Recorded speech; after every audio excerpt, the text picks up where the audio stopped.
A lot of people find it hard to believe, but when I was in junior high and even early on in high school, my nickname was Shy Ross. My nickname was Shy Ross because I was, well, shy. One of the things that constantly comes up when I talk to people about being shy is, how do you navigate through networking events? How do you navigate through a corporate event? How do you attend a conference and actually stay motivated? Last year, I attended a ton of conferences, from events in Sweden to New York to Boston to Toronto to San Diego, all over the world. I've been all over the place at conferences, and throughout this experience I've learned a lot of key things, a lot of tips for how you can maximize your time at the conference, how you can ensure that you're not that shy person in the corner who doesn't want to approach people. Trust me, I've been that guy. And how you can ensure that your time at conferences and networking events is actually maximized. And in this video, I'm going to share with you some of the tips that I've learned over the years so you can use them in your own career and really make sure that when you go to these events, you're using your time effectively. The first tip that I would share with anybody is the importance of engaging with a hashtag. Most conferences, most events will have a hashtag that they're sharing and talking about before the event. What I'm recommending you do is you go on Instagram, you go on Twitter, you go on Facebook, and you look for this hashtag and see who's tweeting about it. See if people are talking about they're going to be in attendance. And all you have to do is simply hit that like button, and they're going to get a notification that you've liked the fact that they're talking about this conference. And that allows you to build a bit of familiarity. That allows you to build a connection and a common friendship, so when you're at the conference and you see them, you can say, hey, you're the person from Twitter, or hey, you're the person I saw on Instagram. And trust me, it's not creepy. When you do that, it's always a positive interaction. You're gonna say, hey, I saw you send out that tweet that you were in attendance. I'm Ross, nice to meet you. You have an open dialogue, and by doing that, you now have a conference buddy for the entire event. And my second tip is a conference icebreaker that I think anybody can use and everybody should use, because it's so easy and it's always a guarantee to work.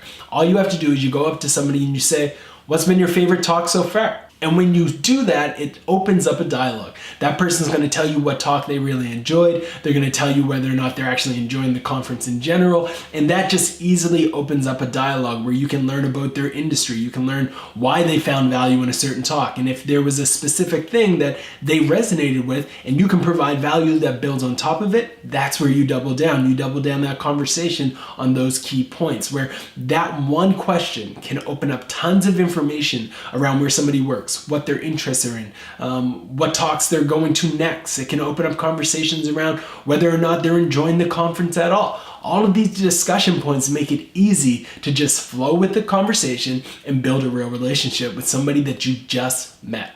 My third tip, which I completely just started to use last year because it was becoming overwhelming when I would walk off stage and I would meet tons and tons of people after giving a presentation. I would often feel like it was overwhelming to keep track of all their names, and I knew tons of opportunities were slipping through the cracks because I couldn't remember everyone. I would get all of these business cards, I'd get back to my hotel, I'd lay them down, and it felt like something out of Sherlock Holmes, where I was trying to navigate and explore and figure out who was who, and I couldn't do it. I would go on LinkedIn looking up their names, try to remember the faces and remember the discussions, and I just couldn't put together the pieces. And then I came up with a simple solution. I started to take photos of the business cards when I received them, and then I would email that photo of the business card to myself with notes about that discussion, to ensure that when I followed up with that person, I could say things like, hey, it was great talking to you about this topic. I really enjoyed that conversation. Here's a blog post that I was referencing when we were discussing ABC. Here's a link. If you have any questions, let me know. Did I mention I'm actually going to be in your city, which I remember because I wrote the email, on this date. If you're around, I'd love to grab a coffee. By sending yourself an email with a picture of their business card, you can add context. So you're not looking at just a business card when you're going through your emails. You're seeing the business card. You're seeing what you talked about. You're seeing a description of some of the key points. You can write down if they have a daughter, if they have a son. You can talk about these things. So when you write that email, it seems like you're somebody who they've known forever. The fourth tip, do not be afraid to join a random conversation, especially if you see just 3 people. If you see 3 people, that is a gold mine, because one of those people are probably not as engaged as the other 2 in that conversation. So you can go up to that group of people where there's a 3-person group, and you can start to engage with one person, and then it becomes a duo where there's one conversation over here, another conversation over here, or it's a group conversation. Regardless, a 3-person group is always one of the best groups that you can jump into, where you can add yourself to the mix and you become a quad. And when you do that and you approach it effectively, you know what you're going to do? You're going to go back to tip number 2. You're going to ask them, what talk have you enjoyed the most so far?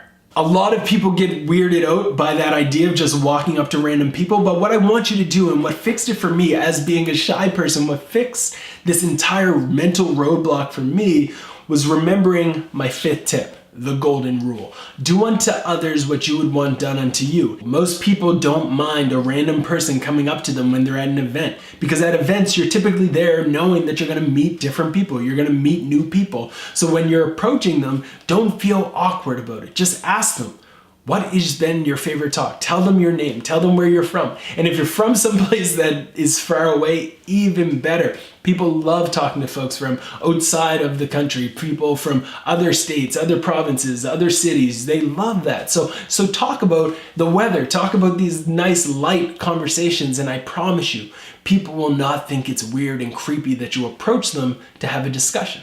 My 6th tip is to do a quick search on Facebook for Facebook groups. A lot of conferences today are actually building Facebook groups before the event, and people are joining them and they're having great discussions beforehand. Some of them are actually planning dinners weeks in advance of the actual conference, and if you are seeing these conversations happening, they present opportunities for you to jump in and say, hey, I'd love to attend this conference dinner. I'd love to go to this after party with you or this pre-party with you. I would love to go for this jog with you in the morning. If people are having these types of dialogues and these conversations in Facebook groups, there's really not a better time and a better opportunity to build meaningful relationships with people. I really do believe that outside of the actual talks is where some of the strongest relationships happen.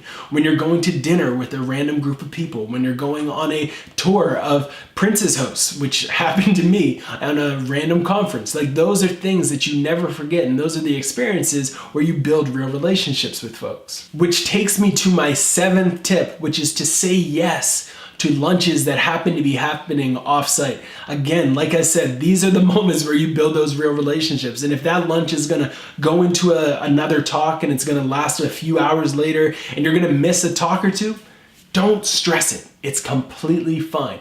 Because in reality, the vast majority of the talks that you're going to see at this event can probably be found, the information that they're sharing can probably be found on YouTube. It can probably be found on a blog. It can probably be found in a journal, in a research paper, in a report, in some type of document online. But what you can't find online is that FaceTime with a potential client. That FaceTime with a potential boss, a potential manager, a potential colleague in the future, a potential investor, somebody who could truly change your career long term. So invest time and energy in these offsite random experiences. My 8th tip is around approaching speakers. Everybody wants to talk to a speaker. Everybody wants to talk to the keynote. Everybody wants to get a selfie with the big name that they brought into town. And I understand that concept. I understand the value and the desire to get a selfie, to get a minute to pitch them your idea, to have a conversation with them. I understand that. I respect the hustle. But here's the thing. This happens to them every single time. This happens at every conference. This happens at every event that they speak at. This is something that happens on a regular basis. And when you're meeting 20 people, after you just go through an hour presentation of sweat, of adrenaline, of motivation, of you being up there and you're jazzed up, when 10 people are lined up, or 20 or 30 people to talk to you, you're not going to remember anyone. It's all going to be a blur. You're not going to really have that time to decompress. You're not going to have time to remember that pitch, to remember that name. And sure, they can tell you that they're going to, but it's probably not going to happen because in their mind, it's just chaos right now. They're wondering, did my talk land? Did people tweet positively about me?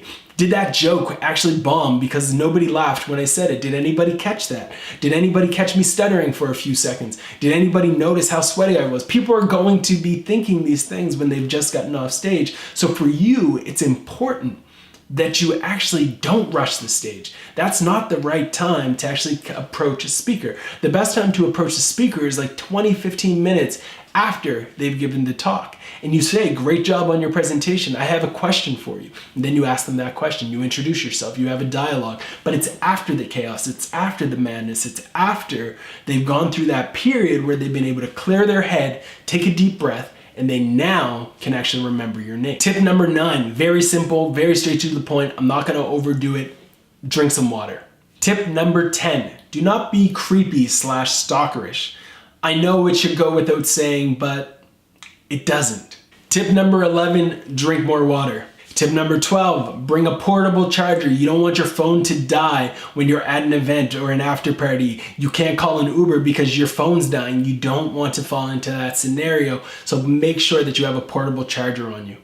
Tip number 13, drink more water. Tip number 14, always say thank you to the people who clear off the coffee, clear off your tables, serve your food, give you the lanyards, who pass you their programs, who do the things that are really thankless jobs. Say thank you to those people. Give them some appreciation. Tip number 15, drink some water. All right, so there you have it. Those are some of my favorite tips for how to attend conferences and do it the right way. I really hope that you've been able to take some value out of this. I hope you can take these insights and apply them to the next conference that you go to make sure that you're maximizing your time. Remember to drink water, remember to bring chapstick, remember to bring a portable charger. Those are some of the basic tips, but those are also some of the most important. Really hope you enjoyed this video. Please hit the red subscribe button if you want more insights on business, on growth, on marketing, on how to create and build a career that will offer you more leads and more life today. Really hope you enjoyed this video. This is the video that I wish I would have had 15 years ago. This is the video that I wish I would have had 10 years ago even.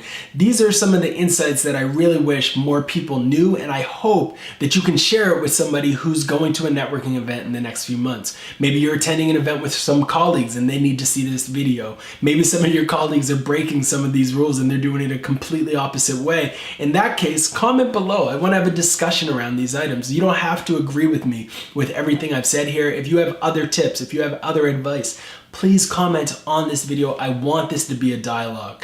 And please hit the red subscribe button. If you want more content about marketing, about growth, about personal development, if you want content that's going to allow you to generate more leads or even generate more life, then this is the place to do it. Please hit subscribe. Hope you enjoyed it, and I'll see you next time.